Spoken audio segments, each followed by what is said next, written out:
तो जैसा कि आप सब देख ही चुके हैं कि आज हम शुरू करने वाले हैं क्लास 10th का चैप्टर 2 पॉलिनोमियल्स मैथ्स का।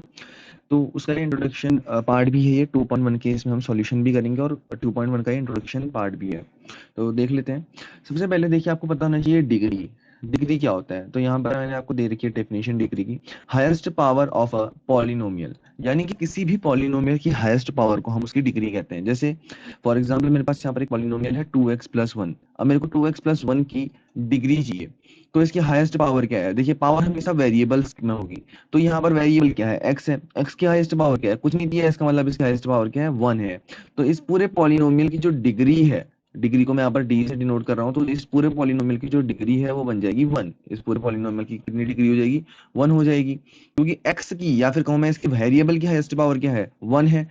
तो पॉलिनोमियल की हाईएस्ट पावर कितनी हो गई? 1। तो ये इसकी डिग्री हो गई। तो यहीं पर वो आपको एक टेबल दे रखी है कि डिग्री 1 वाले पॉलिनोमियल को हम क्या कहते हैं और उस पॉलिनोमियल की फॉर्म क्या होती है। ठीक है, तो देखिए, ऐसे पॉलिनोमियल जिसकी डिग्री 1 होती है उसको हम लीनियर पॉलिनोमियल कहते हैं, और उसकी फॉर्म होती है ax+b। ये आपको याद करने पड़ेंगे। ऐसा पॉलिनोमियल जिसकी डिग्री 2 होती है उसको हम क्वाड्रेटिक पॉली कहते हैं, और उसकी फॉर्म होती है ax² + bx+c। ऐसा पॉलिनोमियल जिसकी हाईएस्ट पावर दैट इज उसकी डिग्री 3 होती है उसको हम क्यूबिक पॉलिनोमियल कहते हैं, और उसकी फॉर्म होती है ax² + bx² + cx+d। और ऐसा पॉलिनोमियल जिसकी डिग्री 4 होती है उसको हम बाई क्वाड्रेटिक पॉलिनोमियल कहते हैं, उसकी फॉर्म होती है ax⁴ + bx³ + cx² + dx+e। देखिए, आपको ये फॉर्म अगर याद करनी है तो मैं आपको बड़ी अच्छी ट्रिक बताता हूँ। आपको क्या करना है, वेरिएबल एक्स एक्स लेते जाना है और जो इसके साथ कांस्टेंट लगते हैं यहाँ से ए बी इनको ही चेंज करते जाना है। अगर क्वाड्रेटिक है, क्वाड्रेटिक पॉली में आपको पता होगा कि हाँ इसकी हाईएस्ट पावर कितनी होती है? 2 होती है। तो आपको क्या करना है, एक कांस्टेंट ले लेना है ए, उसके बाद एक्स हाईएस्ट पावर कितनी होती है? 2 प्लस, देखिए बी ले लेना है, फिर उसके बाद अगला कांस्टेंट, फिर अगले हाईएस्ट पावर यहाँ पर कितनी है? 2 है। तो इसके बाद क्या कितनी होगी? 1 होगी। तो ax² plus b x plus एक कांस्टेंट और लगा देना c, तो ये आपकी फॉर्म बन जाती है। ये एक मैं आपको तरीका बता रहा हूँ, अदरवाइज ये फॉर्म याद करने की जरूरत भी नहीं पड़ती है, ये ऐसे ही याद हो जाती है बच्चों को। उसके बाद हम देखते हैं जीरोस ऑफ अ पॉलिनोमियल, यानी पॉलिनोमियल के जीरो क्या होते हैं। The value of a variable that was given polynomial becomes zero, या मैंने यहाँ पर पॉली लिखा है इस पॉलिनोमियल को शॉर्ट में, यानी कि ऐसी वेरिएबल की ऐसी वैल्यू जिसको रखते ही पूरा पॉलिनोमियल जीरो हो जाए। फॉर एग्जाम्पल यहाँ पर मेरे पास पॉलिनोमियल है 2x² + 3x+1। तो इसमें x की ऐसी वैल्यू जिसको रखते ही ये पूरा पॉलिनोमियल जीरो हो जाएगा, वो इस पॉलिनोमियल का क्या कहलाएगा? जीरो कहलाएगा। ठीक हो गया। तो 9th क्लास में हमने सीखा था कि किसी भी पॉलिनोमियल की अगर हमको जीरो निकालना है तो उसकी वैल्यू इक्वल टू हम जीरो कर देते हैं। ठीक है, अभी पॉलिनोमियल का टफ हो जाएगा क्योंकि यहाँ पर स्क्वायर भी एक्स भी है, तो मैं एक सिंपल पॉलिनोमियल लेता हूँ, जैसे कि है कोई पॉलिनोमियल 2x + 5, मेरा एक पॉलिनोमियल। तो अगर मेरे को इस पॉलिनोमियल के जीरो चाहिए तो मैं इसकी वैल्यू को इक्वेट कर दूंगा, यानी कि इसकी वैल्यू को मैं इक्वल रख दूंगा किसके? जीरो के। तो मैं यहाँ पर लिख सकता हूँ, अगर मेरे को इसकी जीरो चाहिए तो 2x + 5 is equal to zero. अगर मैं इसको फिर फर्दर सॉल्व करूंगा तो मेरे को ऐसे 2x की वैल्यू निकलेगी। तो यहाँ पर से हो जाएगा 2x बराबर -5, 5 यहाँ प्लस में उधर जाएगा माइनस में हो जाएगा।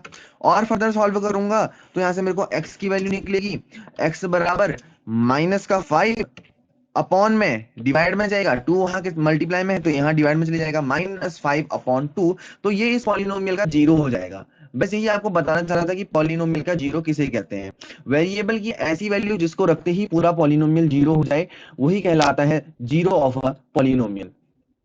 तो आप चाहें तो आप इसको वेरीफाई भी कर सकते हैं। -5/2 को अगर आप x की जगह रखते हैं तो 2 इंटू -5/2 + 5। ठीक है, +5। तो देखिए माइनस के 5 से प्लस का 5 कट जाएगा, ये ऊपर का 2 है और ये डिनोमिनेटर का है, तो न्यूमरेटर से डिनोमिनेटर का 2 कट जाएगा जो कि बराबर आ जाएगा जीरो के।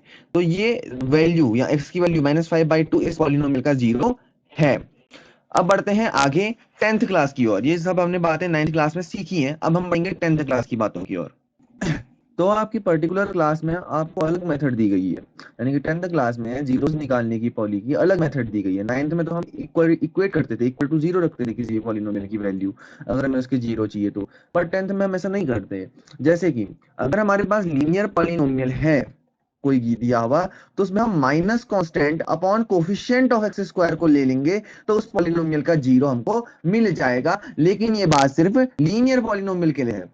सब फॉर एग्जांपल मेरे पास एक लीनियर पॉलिनोमियल है ए एक्स प्लस बी, इसमें अगर मैं माइनस कांस्टेंट टर्म ले लूं, कांस्टेंट टर्म कितनी है मेरी, बी है, तो माइनस को अगर मैं ले लूं बी अपॉन में कोफिशिएंट ऑफ एक्स स्क्वायर क्या है, सॉरी कोफिशिएंट ऑफ एक्स होगा, ठीक है, लीनियर है तो एक्स स्क्वायर तो आ नहीं सकता, तो कोफिशिएंट ऑफ एक्स क्या है मेरे पास, ए, सो माइनस बी अपॉन ए मेरा जीरो हो जाएगा इस लीनियर पॉलिनोमियल का। मैंने ए एक्स प्लस बी के लिए क्योंकि ये इसकी जनरल फॉर्म होती है, तो लीनियर पॉलिनोमियल में गए अगर आपको जीरो चाहिए तो आप माइनस बी अपॉन ए करेंगे, इन द सेंस आप कांस्टेंट टर्म को माइनस करेंगे, देन कोफिशिएंट लेंगे एक्स का। और सपोज दैट आपकी कांस्टेंट टर्म है माइनस बी, तो आप क्या करेंगे, आप ऐसा करेंगे माइनस इंटू माइनस बी, तो ये बन जाएगा प्लस बी, ठीक है। यहां पर कंफ्यूज मत करना आप, अगर कांस्टेंट टर्म माइनस दी है तो बिल्कुल आपको माइनस ही लेनी है, ठीक हो गया।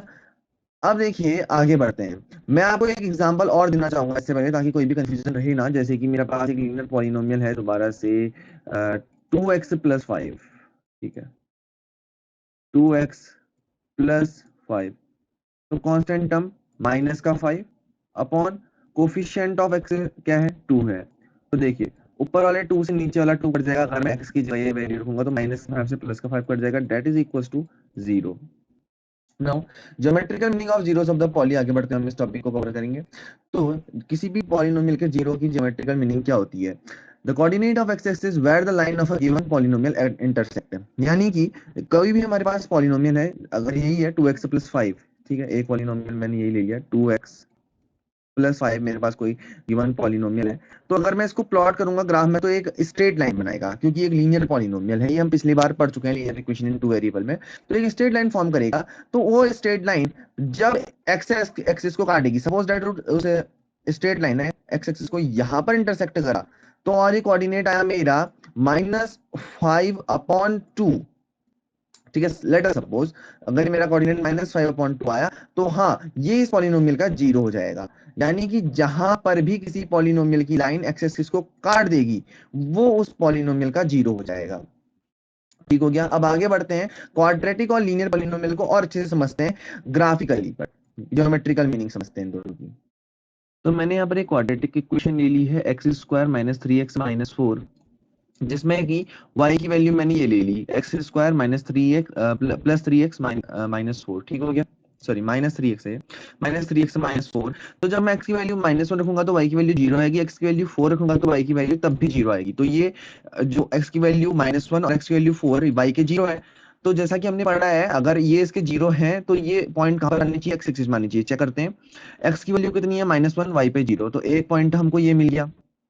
दूसरा x की वैल्यू 4 और y की वैल्यू 0, ये एक पॉइंट हमको ये मिल गया। अब इन दोनों लाइन को आप ज्वाइन करेंगे तो एक स्टेप का स्ट्रक्चर मिलेगा, इस स्टेप के स्ट्रक्चर को हम बोलते हैं पैराबोला। यही मैं आपको सिखाना चाह रहा था क्वाड्रेटिक इक्वेशन में, एंड दैट्स ऑल जो हमको क्वाड्रेटिक इक्वेशन में पढ़ना था। अब बढ़ते हैं इस एक्सरसाइज के सॉल्यूशंस की ओर। तो स्टूडेंट्स जब हम एक्सरसाइज 2.1 में आते हैं तो बोल रहा है कि कितने जीरो होंगे पॉलिनोमियल के ईच केस में, यानी कि हर केस में, अगर 6 केस आपको दिए हैं तो आपको बताना है। तो हमको पता है कि जितनी बार एक्स एक्सिस को पॉलिनोमियल इंटरसेक्ट करेगा उतने जीरो होंगे। तो पहले वाले केस में देखिए एक भी बार इंटरसेक्ट नहीं कर रहा तो 0 होंगे।